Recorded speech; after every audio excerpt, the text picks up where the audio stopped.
Can Flash Thompson keep his secret and maintain his life?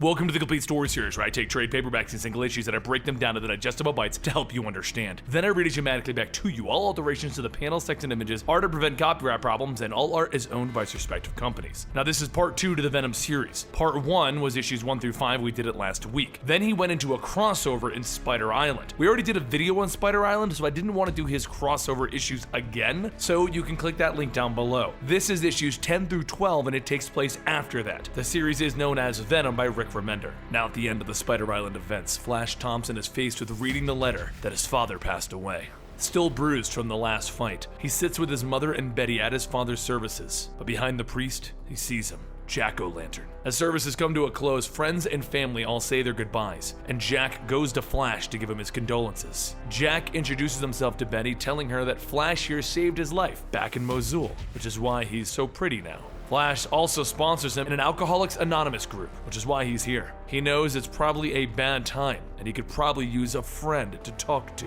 At first, Flash tells him, now isn't a good time.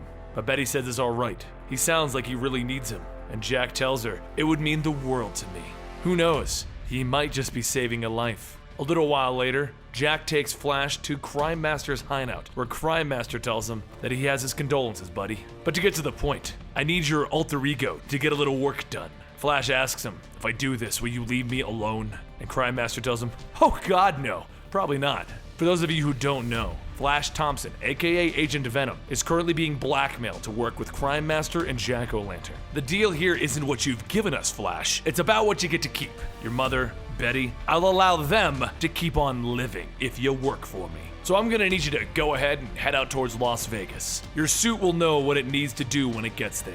Flash knows that he could kill him, twist his head off right now. But the goons would gun him down and then Jack would kill Betty. Though now isn't the right time, soon he will kill them as Venom. Kill every last one of them. The next day at the Project Rebirth facility, the military organization keeping track of the Venom situation, General Dodge receives a visit from Captain America, who's here to shut down his Project Rebirth. Though if it wasn't for Venom, the world would be plagued with spiders in the Spider Island event. But because the Venom symbiote is such a dangerous tool, it is to come back with him to the new Avengers station for containment. When Captain America then asks where it is so he can take it, he's told that, sadly enough, the operative's identity is confidential, along with any file that contains his identity being deleted. Worse yet, Agent Venom is already long gone. Outside in the snow, Flash thinks that there is still time. He can turn around and take the suit back. But if he does, he wouldn't be able to protect his family. Since Crime Master found out his identity, he could just kill Betty. Without the suit, he's just nothing. So Flash begins to scale down the mountain, and that's when he hears Captain America telling him this could end one of two ways, and he would prefer the easy route. Flash tells him that he needs the symbiote right now. Lives are on the line. You're gonna have to trust me on this one, Captain. And Captain America tells him, it's a rotten alien I don't trust. Just as Captain gets ready to throw his shield, Flash launches himself at Captain America. Cap catches the kick, and once Flash jumps away, throws his shield, hitting him in the back of the head. The two of them struggle on the ground, and Flash webs up Cap's face and punches him. The hit was so hard that it knocked Cap over the cliff. Flash quickly swings down, catching him, and after setting him back down on the ground, he swings away. Shortly after, Cap goes back to report that Agent Venom fled, and what's worse, he took my bike. Days later, Flash Thompson heads back home to make sure that everything is alright with Betty and his mother, and as he hangs up the phone, he knows that Betty isn't going to put up with his lies much longer. As he heads back to his hotel room, he plans how he's going to kill Crime Master, but just as he opens the door, he sees Jack laying on his bed. The Venom suit quickly covers Flash, and Jack tells him, relax, I'm not here to kill you, I'm just here to help you. We're gonna be road trip buddies. Flash tells him that that wasn't the deal, but Jack says that's the funny thing about being blackmailed. The deal is what we say it is, and I know what we're supposed to collect. Jack offers Flash a drink and he tells him no, so Jack says, your father was a drinker too, right? Flash grabs him and Venom takes over, telling him, never mention my family again.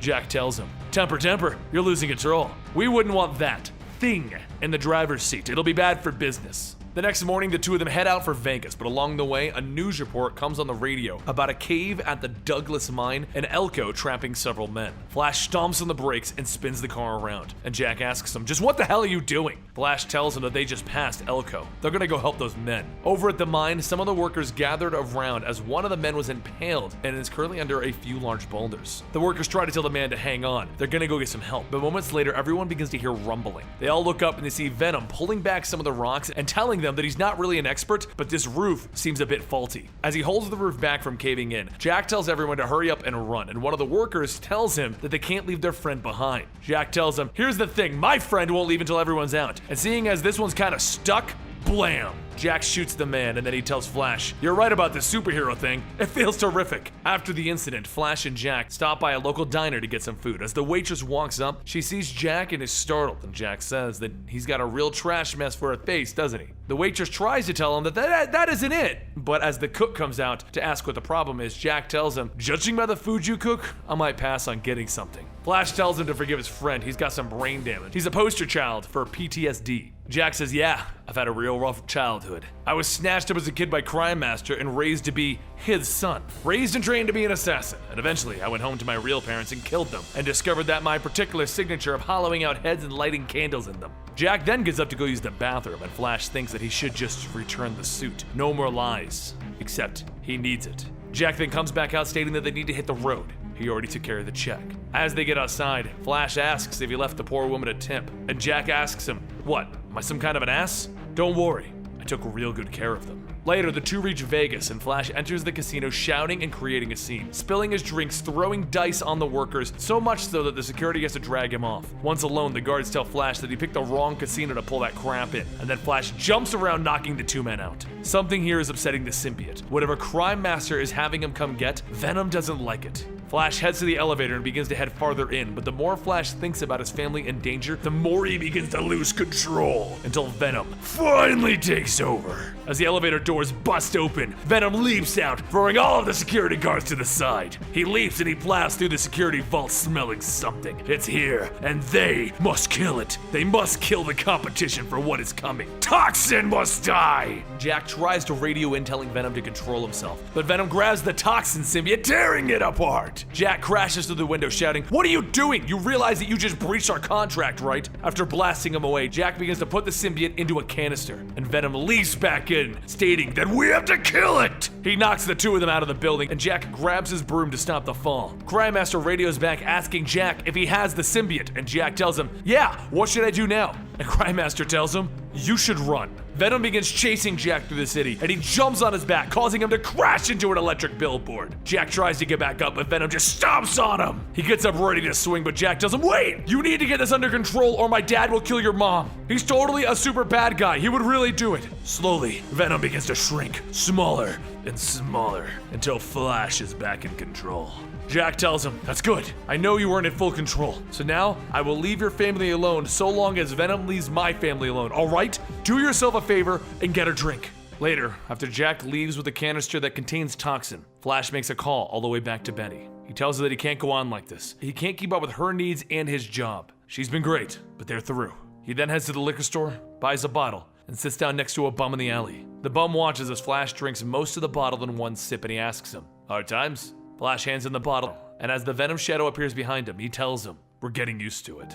Now this is kind of a middle of the road storyline because it takes the Spider Island storyline and it bridges us over to the Circle of Four storyline. So the next week, you're gonna get Agent Venom teamed up with Red Hulk, X-23, and Ghost Rider for the Circle of Four storyline before we move on to the next Agent Venom storyline. I hope you guys are enjoying these stories because Venom's just incredible overall, and I love seeing Flash try to deal with Venom and his evil craziness. Don't forget to follow me on Twitter at Comicstorian and Instagram at Comicstorian, and I'll see you guys next time right here.